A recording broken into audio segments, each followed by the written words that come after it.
നവീൻ നേരത്തെ പറഞ്ഞ പ്രൊഡ്യൂസർക്ക് കൈമാറാമെന്ന്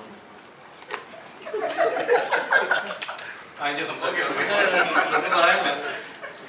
അപ്പൊ നേരത്തെ ഇങ്ങനെ പ്രൊഡ്യൂസർ സംസാരിക്കുമെന്ന് പറഞ്ഞ പോലെ പണ്ടുപോലെ കഥ പറഞ്ഞിട്ട് നവീൻ പറഞ്ഞാണ് ബാക്കി കാര്യങ്ങൾ പ്രൊഡ്യൂസർ സംസാരിക്കും. പിന്നീട് ഞങ്ങൾ ഞെട്ടലോടെയാണ് പ്രൊഡ്യൂസർ കേട്ടത്. ശമ്പളം സത്യമായിട്ട് പറയുന്നത്. പക്ഷെ അത് നമ്മള് വളരെ മനോഹരമായിട്ട് ഈ സിനിമ ഷൂട്ട് ചെയ്തു. നമ്മള് കൊല്ലപ്പള്ളി ഭാഗ്യം പറയിപ്പിക്കില്ല. അപ്പോ നമ്മളത് വളരെ രസകരമായി ഷൂട്ട് ചെയ്തു. ഈ ഷൂട്ടിംഗ് വേളയിൽ ധ്യാൻ ശ്രീനിവാസൻ എന്ന അത്ഭുത പ്രതിഭയെ എനിക്ക് പരിചയപ്പെടാൻ സാധിച്ചു. അങ്ങനെ അവിടെ വെച്ചാണ് ധ്യാൻ ശ്രീനിവാസൻ എന്ന തുറന്ന പുസ്തകത്തിന്റെ ഒരു കോപ്പി എനിക്ക് കിട്ടിയത്. അതിൽ ഒരുപാട് സന്തോഷം. ഞാൻ ഈ സിനിമ ചെയ്തതിൽ എനിക്ക് ഏറ്റവും വലിയ സന്തോഷം എന്ന് പറഞ്ഞാൽ അത് ഞാൻ ഓണസ്റ്റ് ആയിട്ട് പറഞ്ഞാൽ ഞാൻ ധ്യാനിനെ പരിചയപ്പെട്ടാണ്. 2021 അല്ലെങ്കിൽ 2022 ഞാൻ ഏറ്റവും സന്തോഷകരമായ ഒരു കാര്യം ധ്യാനിനെ പരിചയപ്പെട്ടതാണ്. അതുപോലെ തന്നെ കൊല്ലപ്പള്ളി അതിന്റെ ബാക്കി പത്രമൊക്കെ നടന്നുകൊണ്ടിരിക്കുന്നത് ഞാൻ കൊടുക്കുന്നുണ്ട്. ഷാൻചേട്ടാ ബാക്കി നമുക്ക് വാങ്ങിച്ചെടുക്കുന്നത് കുറച്ച് കഴിഞ്ഞാൽ. അപ്പോ അങ്ങനെ നമ്മൾ ഒരുപാട് ഒരു 10-40 ദിവസം കൊണ്ട് നമ്മള് ഒരുപാട് എൻജോയ് ചെയ്തൊരു സിനിമയാണ്. ആ ഒരു സൗഹൃദത്തിന് നല്ലൊരു സുഹൃത്തുക്കളാണ് നമ്മളെല്ലാവരും. ഈ സിനിമ വരുന്നുണ്ട്. അത് നിങ്ങൾ എല്ലാവരും കണ്ട് സ്വീകരിക്കുമെന്ന് വിശ്വസിക്കുന്നു. ഈ ധ്യാൻ ചേട്ടനിലെ സ്റ്റോറി ടെല്ലറിനെ ആദ്യമായിട്ട് നേരിട്ട് കാണുകയൊക്കെ ചെയ്ത ആള് അനീഷേട്ടനാണെന്ന് പറയുകയുണ്ടായി. അപ്പൊ അതിലൂടെ എന്തൊക്കെയാ മനസ്സിലാക്കിയത്? കഥ പറച്ചിലാണോ അതോ കഥകളുടെ പുതുമയാണോ? വളരെ ജെനുവിനാന്ന് തോന്നി. ഇപ്പൊ ഞാനും സഞ്ജു ഒക്കെ പാർട്ട്നേഴ്സ് എന്നുള്ള സിനിമ ഷൂട്ടിൽ ലൊക്കേഷനിൽ വെച്ചിട്ടാണ്. പക്ഷെ നമുക്ക് എത്രയോ വർഷങ്ങൾ പരിചയമുള്ള ഒരാളെ പോലെ ഇപ്പൊ നമ്മളെന്തോ ചെറുപ്പത്തിലെ കൂട്ടുകാരാണെന്നുള്ള രീതിയിലായിരുന്നു ഞങ്ങളടുത്ത് പെരുമാറി. ഒരു സ്റ്റാർട്ടും പരിപാടികളൊന്നും ഉണ്ടായിരുന്നില്ല. വന്നു കണ്ടു കീഴടക്കി എന്ന് പറയുന്ന പോലെയായിരുന്നു. പിന്നെ കുറെ കഥകൾ പറഞ്ഞ് ആ കഥകളാണ് പിന്നീട് ഞങ്ങൾ ഇന്റർവ്യൂവിൽ കാണുന്നത്. അപ്പൊ അതിൽ വളരെ സത്യസന്ധത. അപ്പൊ ഇവൻ പറഞ്ഞ പോലെ തന്നെ എനിക്കും ആ വർഷം എനിക്ക് ഏറ്റവും വലിയ പ്രിയപ്പെട്ടതായി ഞാൻ കാണുന്ന ഇപ്പോഴും കൊണ്ടുനടക്കുന്ന നല്ല സൗഹൃദമാണ് ധ്യാന്റെ. അതെ മനസ്സിൽ പോയിക്കൊണ്ടിരിക്കുന്നത് എന്തോ ഇഷ്ടമാണ് ആളുകൾക്ക് തന്നെ. അതാണോ ഞങ്ങളടുത്ത് പരീക്ഷയ്ക്ക് ശേഷമാണ് ഇത് പുറത്തേക്ക് വിട്ടു തുടങ്ങിയത്. നല്ല ടെസ്റ്റേഴ്സ് ആയിരുന്നു. ഇത് പാർട്ട്നേഴ്സിനെ പറ്റി എന്നെ പറ്റിയില്ലല്ലോ ചർച്ച. പ്രസ് മീറ്റ് അല്ലല്ലോ എന്റെ ബുക്കിംഗ് പറയാനുള്ള പ്രസ് മീറ്റ് അല്ലല്ലോ. സിനിമയെ കുറിച്ച് അല്ലേ പറയൂ. ഈ പാർട്ട്നേഴ്സ് ഒരു ഹേസ്റ്റ് ക്രൈം ജോണറിൽ വരുന്ന സിനിമയാണല്ലോ. അപ്പൊ ഇത്രയും നീ ഡീകോഡ് ചെയ്തല്ലോ അല്ലേ? അങ്ങനെയാന്നാ പറഞ്ഞത്. അപ്പൊ സാധാരണ പോലെയല്ല നമ്മള് കുറച്ച് ഈ ആക്ടേഴ്സ് തമ്മിലുള്ള ഈ ഇന്റർ കണക്ഷനും ഡ്രാമയൊക്കെ ഓർത്ത് വെക്കേണ്ടതുണ്ടല്ലോ. ഇത്രയധികം കമ്മിറ്റ്മെന്റ്സിന്റെ ഇടയിൽ പാർട്ട്നേഴ്സിന്റെ കഥ മാത്രം ഓർത്ത് വെക്കാറുണ്ടെങ്കിൽ കുറുക്കുവഴികൾ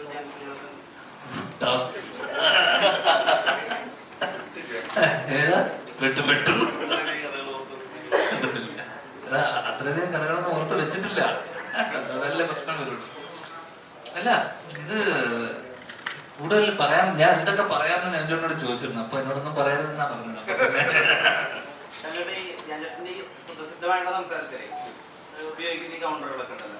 അതൊക്കെ എപ്പോഴെങ്കിലും തിരിച്ചു കൗണ്ടറുകളിലേക്കൊക്കെ പോയാൽ ഉപയോഗിക്കാൻ പറ്റാവുന്ന ഒരുപാടുണ്ട്. ധ്യാന്റെ 1-2 കാര്യം പറഞ്ഞപ്പോ തന്നെ ഞാൻ പറഞ്ഞു ധ്യാൻ ഇതിനകത്തൊക്കെ എത്ര സിനിമകളുണ്ടെന്ന് അറിയാമോ എന്നോട് ഞാൻ ചോദിച്ചു.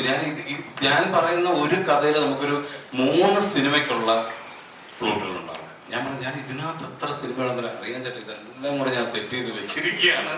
എൻ്റെ കുറെ പരിപാടികൾ സെറ്റ് ചെയ്ത് വെച്ചിരിക്കുക. വളരെ ഇൻട്രസ്റ്റ്. ധ്യാന്റെ കഥ കേട്ടാൽ തന്നെ കുറേ സിനിമകൾക്കുള്ള പരിപാടികൾ അതിനകത്തുണ്ട്. ഒരു ധ്യാൻ അറിഞ്ഞുകൊണ്ടൊന്നും ചെയ്തിട്ടുള്ള കാര്യങ്ങളൊന്നുമല്ല.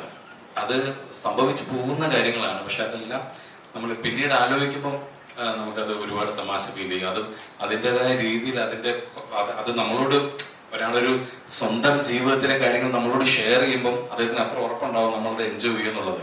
അപ്പൊ അദ്ദേഹം അന്ന് കാണിച്ചതൊക്കെ തെറ്റാണെന്ന് അദ്ദേഹം തന്നെ അത് നമ്മൾ ചിരിയോടുകൂടിയാണ്. പക്ഷെ അപ്പോഴും നമുക്ക് അദ്ദേഹത്തിനോടൊരു ദേഷ്യമോ ഒന്നും തോന്നില്ല. അപ്പൊ അങ്ങനെ കുറേ കഥകളുണ്ട്. തീർച്ചയായിട്ടും എവിടെയെങ്കിലുമൊക്കെ ഉപയോഗിക്കാൻ പറ്റുന്ന ഒരുപാട് കാര്യങ്ങളുണ്ട്. പക്ഷെ ഞാനത് ഉപയോഗിക്കുന്നതിന് മുമ്പ് ധ്യാൻ തന്നെ അത് ഉപയോഗിക്കും അല്ലേ. കുറെ കാര്യങ്ങൾ എഴുതി വെച്ചിട്ടുള്ള ഒരാളാണ് ധ്യാൻ. നമുക്കറിയാം. സമയം കിട്ടണ്ടേ?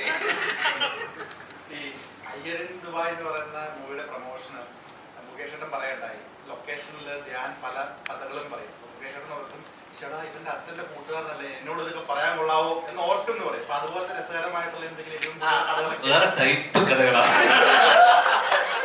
അതൊരു പ്രസ് മീറ്റിൽ അങ്ങനെ പറയാൻ പറ്റില്ല, അതാണ്. അത്തരം കഥകളും ഞങ്ങൾക്കിടയിൽ ചർച്ച ചെയ്തിട്ടുണ്ട്. പക്ഷെ ഞങ്ങൾ അല്ലേ ചർച്ച ചെയ്തിട്ടുണ്ട്. അതൊക്കെ വേറെ ടൈപ്പ് സിനിമയായിട്ട് ഇറക്കുന്നതായിരിക്കും. ഇത്രയും പേരുടെ ഒരു സെറ്റിലാണല്ലോ വർക്ക് ചെയ്തിട്ടുണ്ടാവുക. അപ്പൊ എങ്ങനെയായിരുന്നു ശരിക്കും മൊത്തത്തില് സെറ്റിന്റെ ഒരു വൈബ് നമ്മുടെ ആക്ടിങ്ങിനൊക്കെ ഭയങ്കര ഇൻഫ്ലുവൻസ് ചെയ്യുന്ന പറഞ്ഞിട്ടുണ്ട്? അങ്ങനെ ചെയ്തു? പാർട്ട്നേഴ്സില് ഈ ഇരിക്കുന്ന മികച്ച നടന്മാര് കഴിഞ്ഞാൽ ഒരുപാട് സ്ത്രീ കഥാപാത്രങ്ങളുണ്ട്. എനിക്ക് മാത്രമേ എടുപ്പിച്ചു തരാൻ സാധിച്ചുള്ളൂ. എന്റെ ഭാഗ്യം. നായിക സാധന ടൈറ്റസ് ആണ്. ദേവികി രാജേന്ദ്രൻ നല്ലൊരു കഥാപാത്രം ചെയ്തിട്ടുണ്ട്. ഞാൻ നീരജ എസ് ദാസ്. ഇത് മലയാളത്തിൽ എന്റെ 3ാമത്തെ ചിത്രമാണ്. മാസ്റ്റർ പീസ് എന്ന വലിയൊരു ചിത്രത്തിന്റെ ഭാഗമായിട്ടാണ് എന്റെ തുടക്കം. മമ്മൂക്ക, ഷാൻ ചേട്ടൻ, അങ്ങനെ വലിയൊരു എൻട്രി ആണ് എനിക്ക് മലയാളത്തിൽ ലഭിച്ചത്. അതെ, ദിനേശ് ചേട്ടൻ ഉണ്ടായിരുന്നു. സോറി, ഇല്ല മറക്കില്ല, ഒന്നും മറക്കില്ല. അതിനുശേഷം ഇര എന്ന മൂവിയിൽ നല്ലൊരു കഥാപാത്രം ചെയ്യാൻ അവസരം ലഭിച്ചു. ഇന്ററാക്ട് ചെയ്യുന്നത് അങ്ങനെ പാർട്ട്നേഴ്സിൽ വന്നിരിക്കുകയാണ്. ഇതില് 5 കഥാപാത്രങ്ങൾ. സഞ്ജു ശിവറാം അദ്ദേഹത്തിന്റെ വൈഫിന്റെ ക്യാരക്ടറാണ് ഞാൻ ചെയ്തിരിക്കുന്നത്.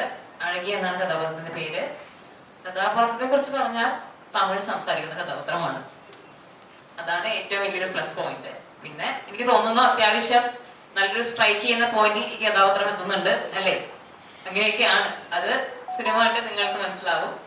പിന്നെ ഈ പറഞ്ഞ പോലെ ചോദ്യത്തിലേക്ക് വരാം. സെറ്റിലുള്ള ഒരു വൈബ് എന്ന് പറഞ്ഞാൽ തീർച്ചയായിട്ടും എനിക്ക് ധ്യാൻചന്ദ്രനെ കണ്ടപ്പോൾ നമുക്ക് ഈ സിനിമകൾ കണ്ട് നമ്മൾ ഈ ഒരു ഇന്റർവ്യൂസ് ഒക്കെ കാണുമ്പോൾ നമുക്കറിയാം കാര്യം ഇതൊരു ഓൺ സ്ക്രീനിൽ വരുമ്പോൾ ഒരു പെർഫോമൻസ് ആയിരിക്കുമല്ലോ. എങ്ങനെയാണ് നേരിട്ടെന്ന് അറിയാനുള്ള ഒരു ക്യൂരിയോസിറ്റി കൂടുതലായിരിക്കും.